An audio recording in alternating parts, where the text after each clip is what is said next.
जास्त बोलणार नाही, पण आता आपण मगाच्यापासून मी सांगतोय मुलांना फोटो काढा, असं करा तसं करा. तर तुम्हाला याचं कारण सांगतो. तानाजीने त्याच्या भाषणामध्ये सांगितलं की मी 28 वर्षापूर्वी इथं बसलो होतो. तानाजी आहे का त्याचं काय आठवण पुरावा? काहीही नाही. आमचं बालपणीचं काहीही फोटो नाहीत. म्हणून पोरांनो, तुमच्या बालपणासाठी मी धडपडतोय. फोटो काढून तुमची 20-20 GB मेमरी माझ्याकडे जी स्टोरेज केलेलं आहे, काय फायदा आहे? तुम्ही मोठं झाला, बालपणीचा एक जर फोटो तुम्हाला पाठवला वाढदिवसाला किंवा काय आठवण आली, तर तुम्ही तेवढ्या 10-20 वर्ष 30 वर्ष पाठीमागे जाणार आहे. हा याचा उद्देश आहे. दुसरी गोष्ट, आता ह्या 2 पोरी बसलेल्या आहेत. अमेरिका पुढं काय आहे ह्याच्यावर मला एक छोटासा व्हिडिओ बनवायचा होता, पण वेळच मिळालेला नाही. तर तुम्हाला एक उदाहरण सांगतो. मागच्या आठवड्यात ह्या 2 पोरी आणि तानाजी इथं आला होता.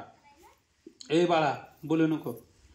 आणि आल्यावर का सांगण्याचा उद्देश बघा, खूप मोठा संदेश आहे. घटना छोटीच आहे. आणि ह्या 2 पोरींना एक 5-5 रुपयाचा आपण बिस्किटचा पुडा दिला. दोघींनी पण पुडा खाल्ला आणि अर्धा तास ती कागद मुठीतच धरून थांबली होती. अर्धा तास मुठीत. आपण काय केलं असतं? पुडा संपल्या तुम्ही काय, मी पण तेच करतोय, टाकून दिला असता कागद. पण त्या पोरीने तसंच मुठीत ठेवलं होतं. आणि ती एक 10-20 मिनिटं शोधत होती कचरा कुठं टाकायचा. आणि त्यावेळी तिला ते पेगविन दाखवलं.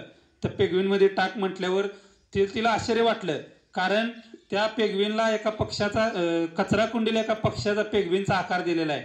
आणि त्यातून तिची जी भावना जागृत झाली की बाबा पक्षाची, प्राण्यांची अशी विटंबना व्हायला नको. तर या बारीक सारीक गोष्टी, तिथं कलेक्टर जरी असला तरी स्वतःचे कपडे स्वतः देतो, स्वतःचा स्वयंपाक स्वतः करतो, त्याच्या हाताखाली अजिबात नोकर चाकर नसतात. आणि आपल्याकडं तुम्हाला माहितीच आहे, थोडा वरचा बॉस झाला का त्याच्या खाली 4, अजून वर गेला तर 20, त्याच्या वर गेलं तर 50-50 लोकांची सिक्युरिटीची टीम असते. त्याचा अगदी तोंड पुसण्यापासून माणसं असतात. तर ह्या प्रवृत्तीला फाटा देण्यामुळे आज अमेरिकेसारखा देश एवढा प्रगतशील झालेला आहे. आपण सुद्धा स्वतःची कामे स्वतः करायला शिकूया. आज हाच निरोप म्हणजे संदेश या 15 ऑगस्टमधून घेऊया. दबडे सरांनी सुद्धा त्यांच्या भाषणात भरपूर सांगितलं.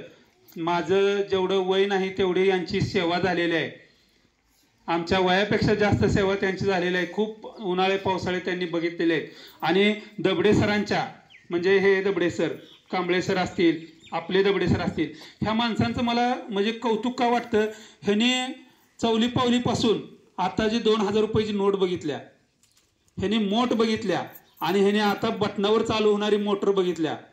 ह्यांनी घोड्यावर सांगायला जाणारा माणूस बघितलाय, सांगावा निरोप घेऊन, तार बघितल्या, आणि आता व्हॉट्सअपवरचा मेसेज बघतात. म्हणजे यांच्या आयुष्याच्या जीवनपटामध्ये इतकं बदल झालेले आहेत. त्यांनी लहानपणी, गुरुजी सर तुम्ही कधी स्वप्नात सुद्धा बघितलं नसेल, हॅलो कुठं आहे म्हणून फोनवरनं आपण तिकडे निरोप पाठवू शकेल. हे सगळे यांच्या आयुष्यात घडलेलं आहे. असं आता तुमच्या किंवा आमच्या आयुष्यात काय घडते काय माहिती. त्यांनी पटकी बघितल्या, प्लेग बघितलाय, कोरोना बघितलाय. आपण तर कोरोना पहिलाच बघितला, यानंतर सुद्धा काय होईल सांगता येत नाही. म्हणून आपण प्रत्येक दिवस आनंदाने जगूया आणि आपला देश प्रथम ही भावना मनात ठेवून आपली शाळा विकासाकडे नेऊया. त्याचबरोबर एक गोष्ट सांगायची राहिली, गेल्या वर्षी तानाजी आमचे 5वी वर्गातली 5 मुलं स्कॉलरशिपला पास झालेत, 6वी वर्गातली 5 मुलं पतंगराव कदमला पास झालेत, 7वी वर्गातली 5 झालेत. आमचा एक मुलगा एका मार्काने त्याचं जिल्ह्याचं मेरिट हुकलं. त्याच्यानंतर बागलपूर शाळेतनं 2 मुलं आलेत, ती सुद्धा जिल्हा गुणवत्ता यादीत बसलेले आहेत. असे अतिशय म्हणजे प्रगतीत सुद्धा आम्ही कमी नाही. आणि हा बडेजाव म्हणजे बडेजाव म्हणत नाही, आमच्या पद्धतीने जसं जमल तसं तोडकं मोडकं आम्ही करतोय. इथं व्यासपीठ उपलब्ध करायचं, मागं पडदा बांधायचा, स्पीकर लावायचं, आज पोरांना फेटे बांधले. मोठ्या मोठ्या शाळेत जे केलं जाते हे माझ्या वस्तीवरच्या शाळेतल्या मुलांना सुद्धा मिळालं पाहिजे. आणि हे मूल जर कधी भविष्यात शहरातल्या शाळेत गेलं तर त्याला त्या गोष्टी नवीन वाटू नये, हाच आमचा उद्देश असतो. प्रामाणिकपणे काम करण्याचा आम्ही प्रयत्न करत असतो. त्यातून सुद्धा आमच्या हातून काही चुका घडल्या तर मोठ्या मनानं तुम्ही आम्हाला माफ करा. एखाद्या मुलाला जर मारलं म्हणजे असं काय, त्यानं काहीतरी चूक केलेली असते, या उद्देशानं ती सुधारावी म्हणून एखादी वेळेस शिक्षा दिली जाते. कधी चुकून जास्त लागतं, कमी लागतं, तर तोही विषय तुम्ही आपला पाठीवर टाकून माझ्या मुलाच्याच भविष्यासाठी हे शिक्षा दिलेली आहे अशी भावना मनात ठेवून तुम्ही आम्हाला सहकार्य करताय, अजून करावं अशी अपेक्षा व्यक्त करतो. आता हे दोघं गेल्यामुळे थोडं जरा पोरकं वाटतंय, पण आपलं सहकार्य असल्यानंतर इथं काहीही वाटणार नाही अशी मला खात्री वाटते. आणि आजच्या या कार्यक्रमासाठी उपस्थित राहिलेले नितीन खरात, ग्रामपंचायत सदस्य, यांचंही आपण शाळेच्या वतीनं आभार मानूया. त्यानंतर